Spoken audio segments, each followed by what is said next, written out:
नमस्कार साथियों, मैं रणवीर सिंह राठौड़ और आप सभी लोगों का हंसवाहिनी जीके क्लासेज में हार्दिक स्वागत करता हूं।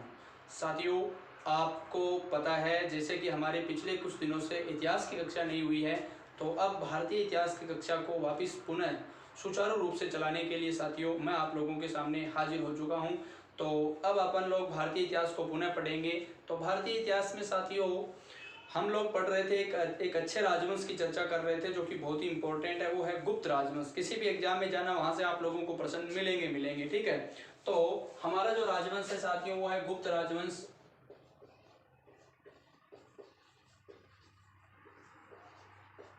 और गुप्त राजवंश के तहत साथियों हमें यहाँ कुछ इंपॉर्टेंट चीजें हैं, वो तो हम लगातार पहले से ही पढ़ रहे हैं।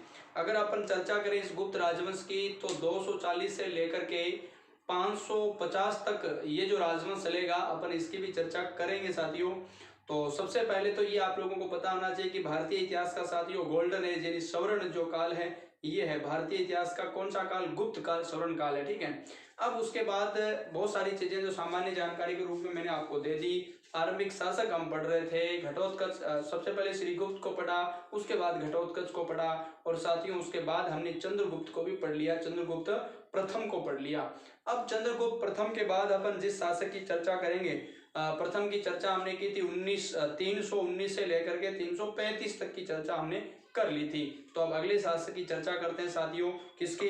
यानी हमने चंद्रगुप्त प्रथम को पढ़ लिया है, तो अब एक बहुत ही महत्वपूर्ण शासक शुरू हो रहा है जिसका नाम है साथियों समुद्रगुप्त, ठीक है। लीजिए, आज की अपनी जो हेडिंग होगी वो होगी समुद्रगुप्त की।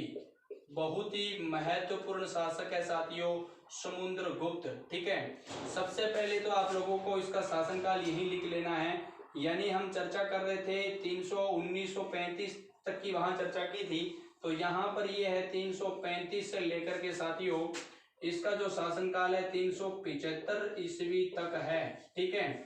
इसका जो शासनकाल है समुद्रगुप्त का 335 से लेकर 375 ईस्वी तक का इसका शासनकाल रहता है, ठीक है।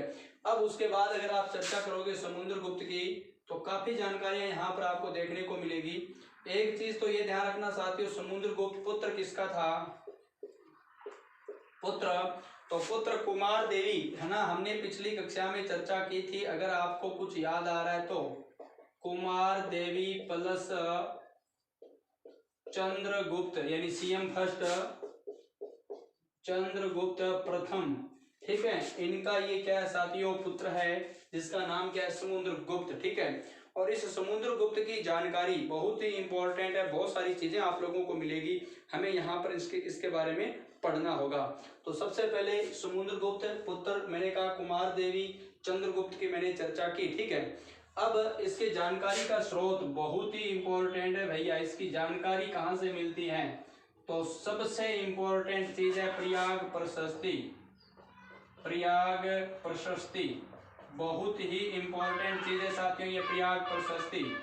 आपसे कोई पूछ ले कि प्रयाग प्रशस्ति का लेखक कौन है, रचनाकार कौन है, तो वो है हरिसेन। क्या नाम है? हरिसेन। बहुत ही इंपॉर्टेंट है साथियों, हरिसेन ने इस प्रयाग प्रशस्ति को लिखा, ठीक है। और प्रयाग प्रशस्ति मैं आप लोगों को ये बता देता हूँ थोड़ी सी जानकारी के लिए। प्रयाग प्रशस्ति की चर्चा करेंगे साथियों, हरिसेन ने इसको लिखा तो था कौशाम्बी में, और इस प्रशस्ति को अकबर ले आया था इलाहाबाद, ठीक है। यानी कि कौशाम्बी में लिखा था और कौशाम्बी से अकबर कहाँ पर मंगवा ली थी इसे, है ना, इलाहाबाद में, यानी कि प्रयागराज में मंगा ली थी, इलाहाबाद, ठीक है। तो बहुत ही इंपॉर्टेंट बात ये रही साथियों, ध्यान देना। प्रयाग प्रशस्ति का ही दूसरा नाम क्या है? इलाहाबाद स्तंभ लेख। स्तंभ लेख इसे कहा जाता है। क्यों कहा जाता है? क्योंकि प्रयाग आपको पता है वर्तमान में, है ना, वापिस इसका नाम चेंज हो गया। पहले प्रयाग था, उसके बाद यहाँ इलाहाबाद हो गया, और अब वापिस क्या हो गया? प्रयागराज, ठीक है, ये ध्यान रखना। तो ये इलाहाबाद स्तंभ जो लेख है, यानी यही आपकी प्रयाग प्रशस्ति है, इसे इलाहाबाद स्तंभ लेख कहते हैं। हरिसेन इसका लेखक है, कौशाम्बी में इसकी रचना की थी, अकबर इसे कहाँ ले आया था? इलाहाबाद में ले आया था, ठीक है। दूसरी बात, इलाहाबाद कहाँ पर है साथियों? यूपी में है, ठीक है, बहुत ही इंपॉर्टेंट है। अब मैं एक चीज और बता देता हूँ, इसी प्रशस्ति की बात करें तो इसकी भाषा संस्कृत थी साथियों, बताने की आवश्यकता नहीं है।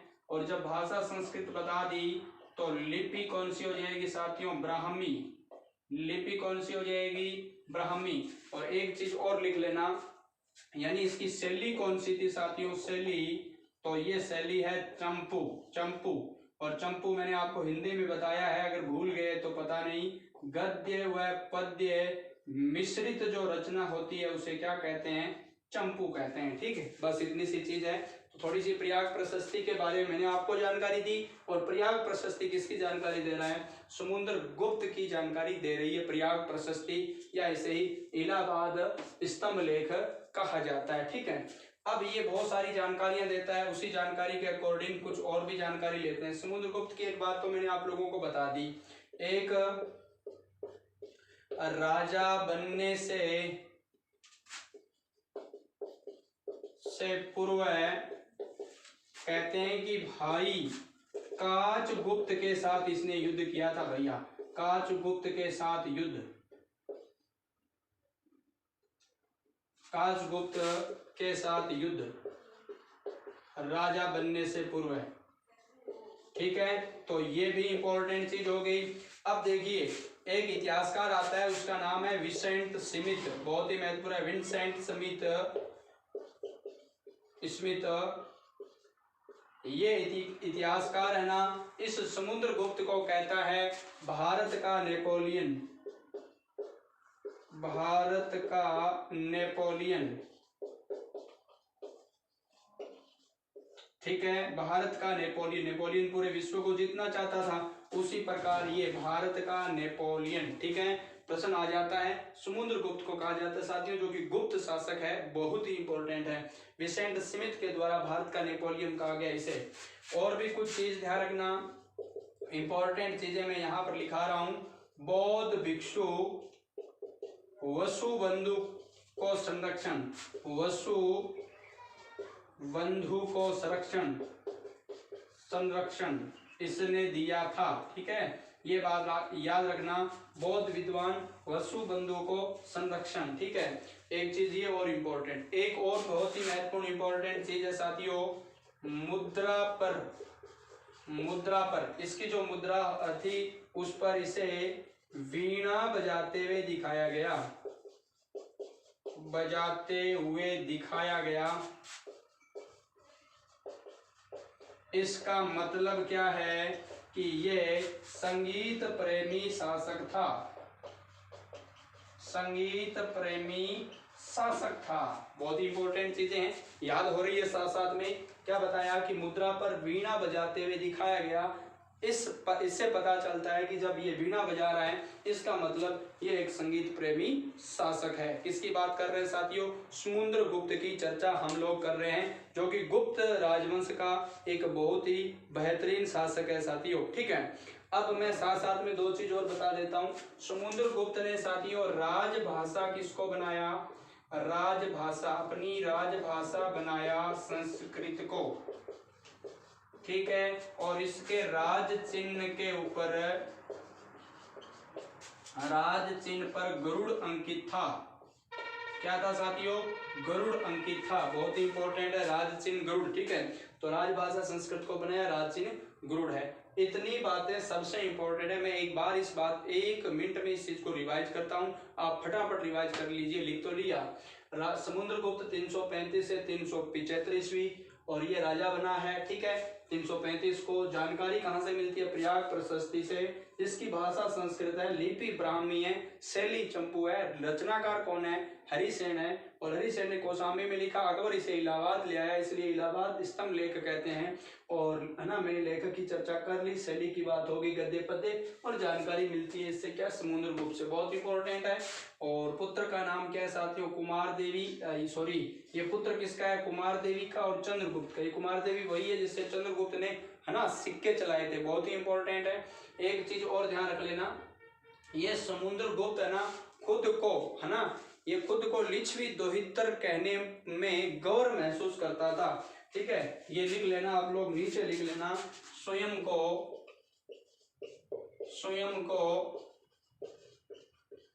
लिच्छवी दोहित्र, दोहित्र का मतलब दोहित हो गया अपनी भाषा में, ठीक है। दोहित्र कहने में गर्व महसूस करता था ये आदमी, मतलब कि मैं उनका दोहिता हूं, ठीक है। तो ये बात समझ के आप लोग स्वयं को, ठीक है, कौन भाई, ये समुद्रगुप्त। दोहित्र अपने आप हो गया, कुमार देवी का ये पुत्र है। तो मैंने आपको बताया चंद्रगुप्त प्रथम सिक्के चलाए थे, आपको लास्ट वहीं पर छोड़ा था, आपको अच्छी तरह से याद है, ठीक है। तो विसेंट दोबारा देख लीजिए, पुत्र की बात होगी। राजा बनने से पूर्व भाई काचकुत से युद्ध हुआ। विसेंट स्मिथ भारत का नेपोलियन कहता है। बौद्ध भिक्षु वसुबंधु को संरक्षण देता है और मुद्रा पर वीणा बजाते हुए दिखाया गया संगीत, है ना, प्रेमी शासक हैं। राजभाषा संस्कृत, राज चिन्ह गरुड़। और साथियों स्वयं को लिच्छवी दोहित्र कहने में ये क्या महसूस करता है साथियों, गौरव महसूस करता है। अब देखिए कुछ इंपॉर्टेंट चीजें मैं अगली बोर्ड पर आप लोगों को बताता हूं। हम लोग पढ़ रहे हैं समुद्रगुप्त के बारे में। इसने बहुत सारी साथियों विजय की थी। एक चीज ध्यान रखना बहुत इंपॉर्टेंट है, इसने अनेक विजय की थी, है ना, और इस कारण इसे भारत का नेपोलियन भी कहा जाता है। एक तरीके से पूरे भारत को इसने जीत लिया था। तो अपन चर्चा करते हैं इनकी विजयों की।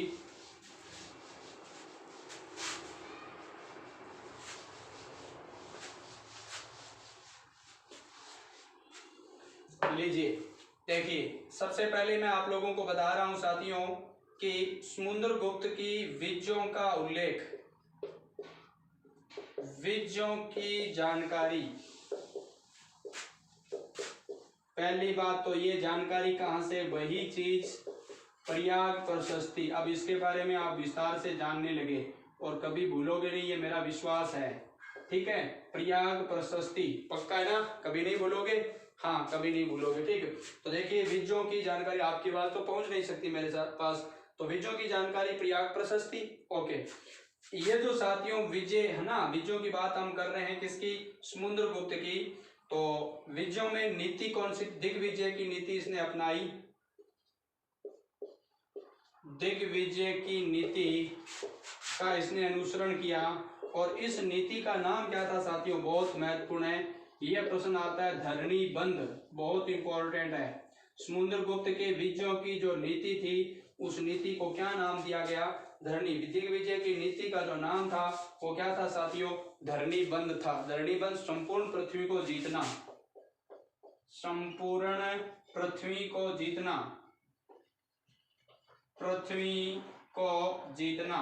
और जैसे ही मैंने ये संपूर्ण पृथ्वी का जीतना कहा है तो अच्छे विद्यार्थी जो लगातार मेहनत करते हैं उसकी यह पहचान होती है कि आपके दिमाग में एक चीज आ रही है, संपूर्ण पृथ्वी को जीतने वाला शासक, है ना। अगर आपके दिमाग में कुछ कुछ हो रहा है, कुछ याद आ रहा है, तो आपको यूपी आ रहा याद होगा, आपको बगरमा लेक याद आ रहा होगा, आपको एक बंदे का नाम याद आ रहा होगा, वो जो जिसका नाम क्या था साथियों, क्या मिहिर भोज था क्या, या वत्सराज था। ये ऑप्शन में आप लोग लिखोगे, ठीक है। हाँ, बगरमा अभिलेख में संपूर्ण पृथ्वी को जीतने वाला शासक कौन सा था, मिहिर भोज था या वत्सराज था। ये आप कमेंट में लिखोगे आपकी स्मृति के अनुरूप, ठीक है, जरूर लिखोगे।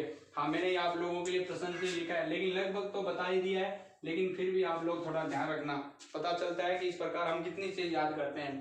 तो विजयों की जानकारी प्रयाग प्रशस्ति में, दिग्विजयों की नीति, धरणी बंद, संपूर्ण पृथ्वी को जीतने वाला, ठीक है, बहुत ही महत्वपूर्ण है।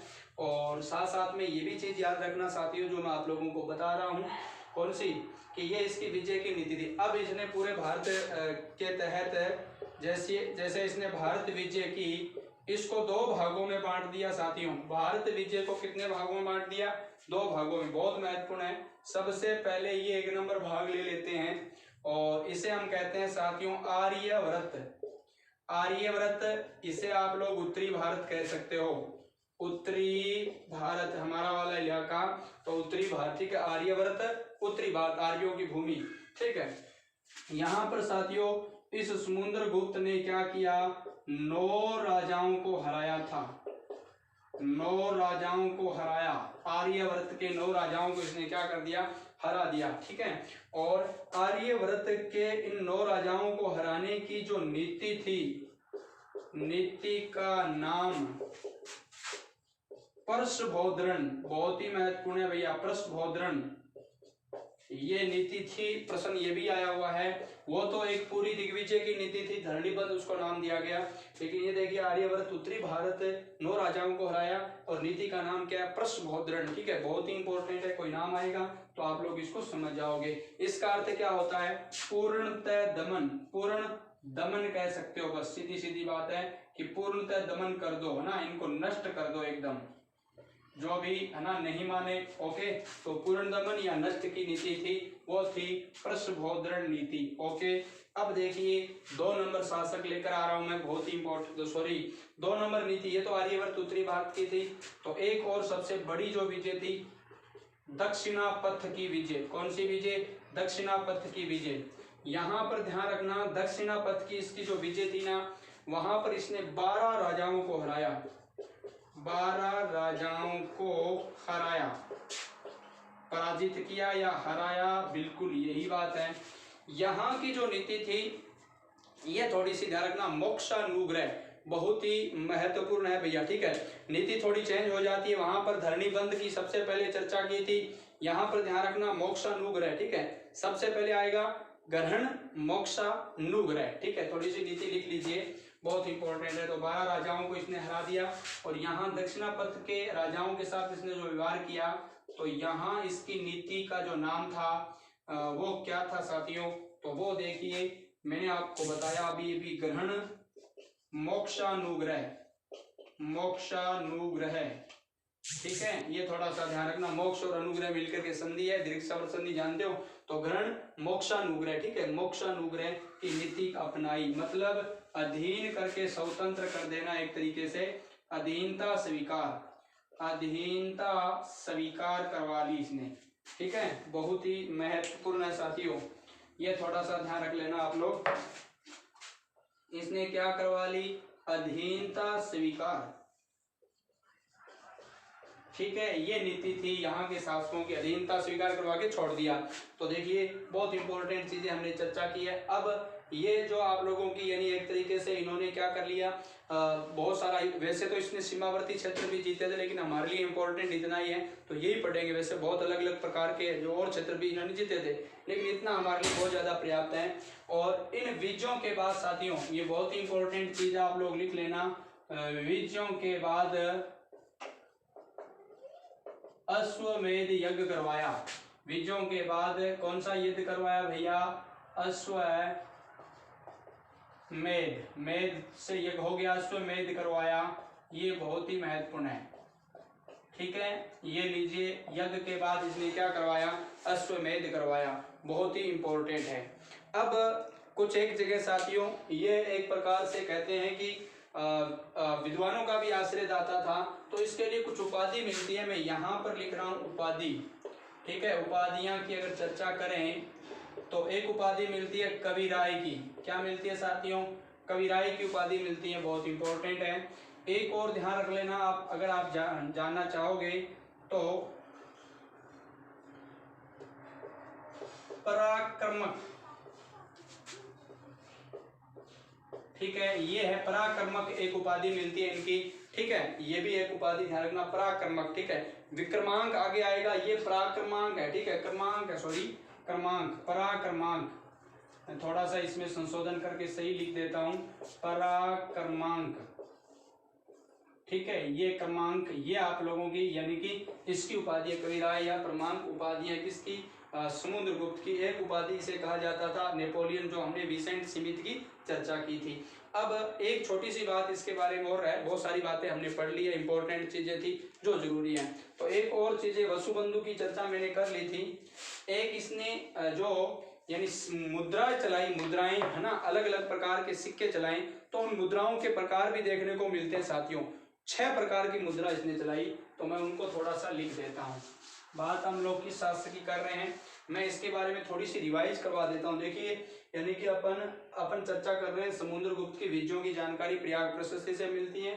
दिग्विजयों की नीति अपनाई, धरणीबंध, संपूर्ण पृथ्वी को जीतता है ये, और भारत विजय करता है। आर्यवर्त उत्तरी भारत 9 राजाओं को हराता है। इस नीति का नाम क्या है साथियों, बहुत ही महत्वपूर्ण नीति है, यानी सबसे पहले हम प्रश्नभोद्रण कहते हैं, और इसको हिंदी अर्थ ले लेते हैं सरल सा, पूर्ण दमन या नष्ट।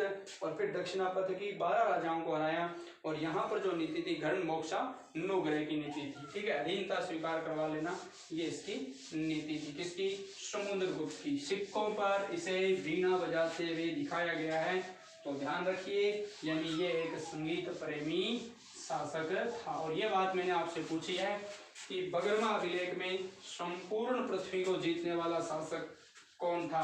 प्रभास पाटन में आदि बरहा किसे कहा गया, ठीक है, चर्चा मिलेगी आप लोगों को वहां पर।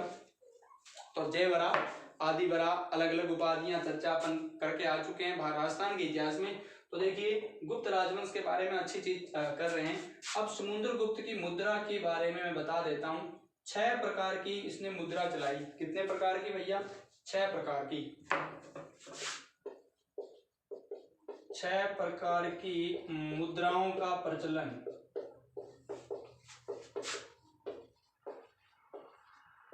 6 प्रकार की मुद्राओं के प्रचलन की चर्चा करेंगे। तो एक तो गरुड़ प्रकार की थी भाई, गरुड़ प्रकार मतलब गरुड़ की, यानी कि उसके ऊपर चित्र अंकित होता था। राजसेन की भी चर्चा की थी। दूसरा जो प्रकार था साथियों,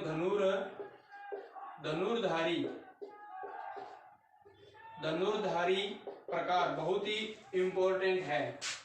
एक तीसरा प्रकार लिख लेना, परशु प्रकार। परशु प्रकार का तात्पर्य यहाँ पर परशुराम जी नहीं है, परशु यानी परस से सहित, परसा जो है ना हथियार है, तो वो ध्यान रखना, परशु प्रकार। और एक है आप लोगों का साथियों अश्व प्रकार, अश्वमेध प्रकार, ठीक है, इसको लिख सकते हो। अश्वमेध की बहुत ज्यादा छवियां इसके ऊपर होती थी, अश्वमेध प्रकार। इतने प्रकार के इसने सिक्के चलाए थे। एक हो गया आपका व्याघ्र प्रकार, व्याघ्र यानी शिकार करने वाला, शिकारी, तो इसे व्याघ्र यानी शिकार करते हुए भी दर्शाया गया है, तो ये भी ध्यान रखना। और एक और चीज याद कर लेना साथियों जो बहुत ही महत्वपूर्ण है, तीसरे के बाद थोड़ा सा ये करेक्शन कर लेना, ये आपका चौथा, पांचवा और ये छठा। और छठा आप लोगों को ध्यान रखना है वीणा प्रकार, मतलब इस पर वीणाओं का जो चित्रण है बहुत ज्यादा होता था। ये थोड़ा सा मैंने आप लोगों को बीच में बात बताई है। अब साथियों ये एक शासक पूरा हुआ जिसका नाम था समुद्रगुप्त, बहुत ही महत्वपूर्ण है, इसमें ज्यादा रटने वाली कोई बात नहीं। ये मत याद करो तो मत कर लेना, लेकिन थोड़ा सा लिख लेना, गरुड़, धनुर्धारी, परशु, अश्वमेध और व्याघ्र प्रकार और वीणा प्रकार, ठीक है। ये इनके मुद्राओं के साथियों क्या थे, प्रकार थे, बहुत ही इंपॉर्टेंट है। अब देखिए अपन चर्चा करते हैं एक और शासक के बारे में। इसके बाद जो एक शासक आता है जिसका नाम है साथियों रामगुप्त। क्या नाम है, रामगुप्त। रामगुप्त एक ऐसा शासक है जिसके बारे में यानी बहुत ज्यादा तो मिलता नहीं, लेकिन बहुत सारा प्रमाण भी मिलता है, बहुत सारे इतिहासकार इसे मानते भी नहीं है, ठीक है। तो देखिए सबसे पहले अपन चर्चा करते हैं उसके शासनकाल की। तो उसका शासनकाल हमने पढ़ा था 300 का भाई, सॉरी 375 पढ़ा था, और 375 से लेकर के 380 ईस्वी तक ये क्या रहता है, इसका शासनकाल रहता है, ठीक है। तो ये बहुत इंपॉर्टेंट चीज है, पहली बात। तो दूसरी बात साथियों, ये जो रामगुप्त है समुद्रगुप्त का बड़ा पुत्र था। समुद्रगुप्त का बड़ा पुत्र, ऐसा उल्लेख मिलता है कि समुद्रगुप्त का क्या था, बड़ा पुत्र था। क्या इसके बारे में कहीं से हमें जानकारी मिलती है, बहुत सारी जगह इन्हें इसको नहीं भी माना जाता है। तो जानकारी के स्रोत की चर्चा करोगे साथियों तो बहुत ही है जानकारी के स्रोत। देवी चंद्रगुप्त, रचना किसकी है साथियों, विशाख दत्त की है, कई बार आप पढ़ चुके हो इसको। और बाण भट्ट सब लोग जानते हो क्या, सॉरी कादम्बरी लिख लो पहले, वैसे कोई दिक्कत नहीं है, कुछ भी लिख लो आप इधर उधर। कादम्बरी, और कादम्बरी किसकी है, बाण भट्ट की, हर्षचरित भी बाण भट्ट की है। तो इसमें काव्य मीमांसा का नाम आया है, तो जरूर दिमाग में मीमांसा जरूर आया है कि राजशेखर इसके रचनाकार है।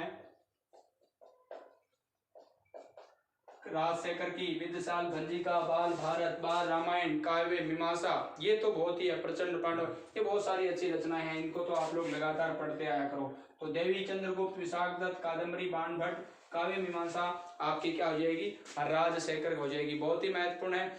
और एक और है श्रृंगार प्रबोध भोज की चर्चा करोगे साथियों।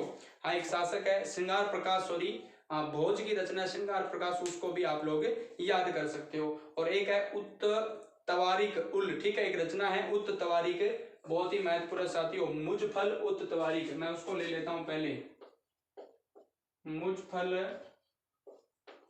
उत तवारीख, ये रचना है, इसका लेखक है अबुल हसन नामक व्यक्ति। तो इसके अंदर भी इसके बारे में काफी जो जानकारी है वो मिलती है, किसके बारे में, रामगुप्त के बारे में जानकारी मिलती है साथियों, ठीक है। और एक मैंने आप लोगों को अभी अभी थोड़ी देर बताया श्रृंगार प्रकाश, लिख लीजिए, लिखी हुई चीजें याद रह जाएगी, अन्यथा हम भूलने की संभावना ज्यादा रहते हैं।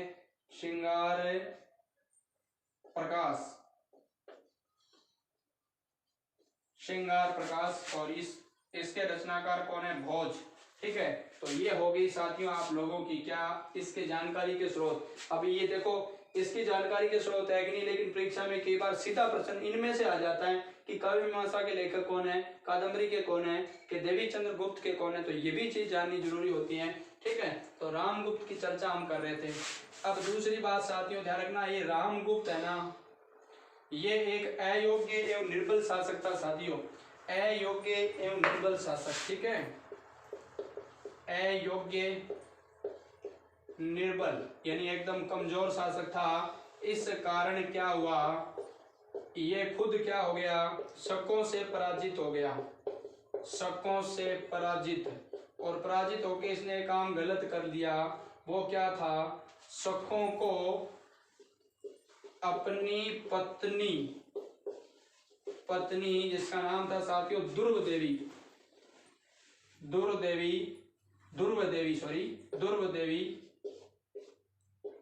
को भेंट कर दिया, मतलब भेंट स्वरूप देना स्वीकार कर लिया इसने, ठीक है। तो देखिए दोबारा सुनिए, शकों से पराजित हो गया, अपनी पत्नी ध्रुव देवी को भेंट कर दिया, मतलब इसकी तरफ से तो कर दिया था, लेकिन हुआ क्या कि यहाँ पर एक सीएम, मतलब इसी का भाई, और जिसका नाम क्या था साथियों, अब अपन इसके बाद में रामगुप्त के बाद में जिस व्यक्ति की चर्चा करेंगे वो होगा चंद्रगुप्त द्वितीय, बहुत ही महत्वपूर्ण साथियों, विक्रमादित्य के नाम से जाना जाता है। तो चंद्रगुप्त द्वितीय यहाँ पर क्या कर देगा, ये हत्या कर देता है ना, उस शकों सामने कोई शक शासक होते हैं उनकी भी और इसकी भी, ठीक है। तो मैं आप लोगों को बता देता हूं कि शकों से पराजित हो गया कौन, रामगुप्त, अपनी पत्नी ध्रुव देवी को भेंट कर दिया, किसको, शकों को। तो यहां से है ना, ये आपका ये चंद्रगुप्त ये द्वितीय है, इसे विक्रमादित्य भी कहते हैं, इसने विक्रमादित्य की उपाधि धारण कर ली थी। भारतीय इतिहास में 14 ऐसे शासक है जिन्होंने विक्रमादित्य की उपाधि धारण की थी, तो उसमें ये भी है। तो चंद्रगुप्त द्वितीय क्या करता है, यानी कि इसकी हत्या कर देता है रामगुप्त की, और उधर है ना एक कहते हैं कि बेस बना करके डोली में बैठ करके इस ध्रुव देवी के साथ वो जाता है खुद, कौन, ये चंद्रगुप्त सेकंड है, और ये रामगुप्त की भी क्या कर देता है साथियों, हत्या, क्योंकि एकदम निर्बल और अयोग्य है। और इधर ध्रुव देवी के साथ ये क्या कर लेता है, विवाह, सीएम क्या कर लेता है, ध्रुव देवी के साथ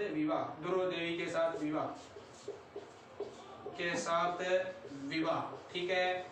इतनी जानकारी साथियों आज की कक्षा में हम लेंगे, मैं थोड़ा सा रिवाइज करवा दूं 1 मिनट में फटाफट।